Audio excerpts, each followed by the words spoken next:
দেন, আমি তাদেরকে নিয়ে যেতে চাই। মেহমান দুইজনকে নিয়ে চলে গেছে বাড়িতে। বাড়িতে যায় বউরে বিবিকে বলতেছে, বিবি কাম তো একটা করে ফেলছি। ওই কি আল্লাহর হাবিবের দুই মেহমানকে আল্লাহর উপরে ভরসা করে নিয়ে এসেছি, আমরা খাই আর না খাই আল্লাহর হাবিবের মেহমানকে খাবার দিতে হবে। আমার নবীর ওই সাহাবী আনসার সাহাবী বিবিকে যখন এই কথা বললেন, ওনার বিবি বলতে লাগলো, এটা কামটা করলেন কি?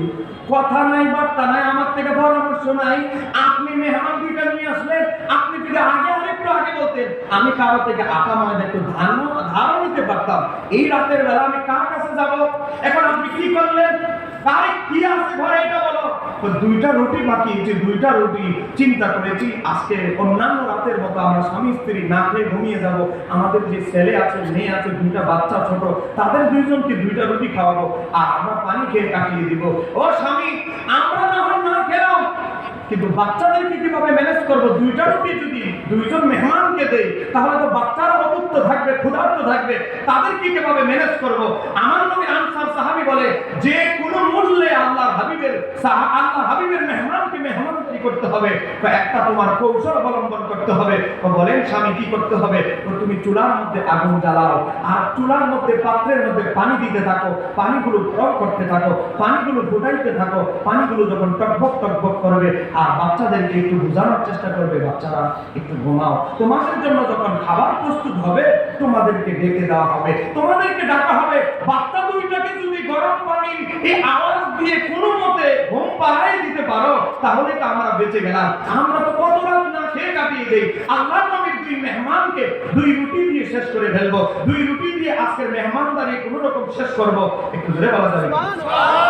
পিছনের ভাইকে আমার সাথে রাগ করছেন নাকি? সিডান থেকে বেশি দূর থেকে আসার কারণে রাগ করলেন?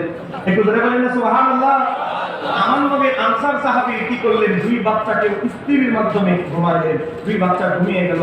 এবার একটা পর্দা দিয়ে দিলেন, পর্দার ভিতর থেকে দুইটা রুটি দুইজন ইয়ামান দেশের মেহমানকে দিলেন। ইয়ামান দেশের দুই মেহমানের একজন বলতে লাগলো, ও আল্লাহর নবী আনসার সাহাবী, আমাদের ইয়ামান দেশের একটা সংস্কৃতি আছে, একটা রেওয়াজ আছে, একটা রীতি আছে, আমাদেরকে যারা মেহমানদারি করে তারা খাওয়ার আগে আমরা খাই না, অতএব আপনারা আগে খাবার শুরু করবেন, তারপরে আমরা বিসমিল্লাহ শুরু করব। একটু জোরে বলেন না সুবহানাল্লাহ। এখন আপনারা বলেন, আমার নবী ওই আনসার সাহাবী পাত্রে কি খাবার আছে? বলেন ওনার বিবির কাছে কি খাবার আছে? খাবার তো নাই। এখন ওই নবীর আনসার সাহাবীর বিবি ওই আনসার তার স্বামীকে কানে কানে বলতে লাগলো, স্বামী বাচ্চা দুইটাকে কোন রকম ম্যানেজ করা তো ঘুম পাড়াইলা, এখন মেহমানকে কিভাবে বুঝ দিব? আমার নবী আনসার সাহাবী বলতে লাগলো কানে কানে ফিসফিস করে স্ত্রীকে, বিবি আগে যেভাবে একটা হিকমত করে বাচ্চাদেরকে ঘুম পাড়িয়ে দিয়েছি, এখন মেহমানদেরকে একটা হিকমত করে বুঝ দিব কিভাবে, আমাকে ফলো করো। মেহমানকে আল্লাহর নবী আনসার সাহাবী বলতে লাগলো, বিসমিল্লাহ, আপনারা খাবার শুরু করেন। একটু জোরে বলেন না সুবহানাল্লাহ।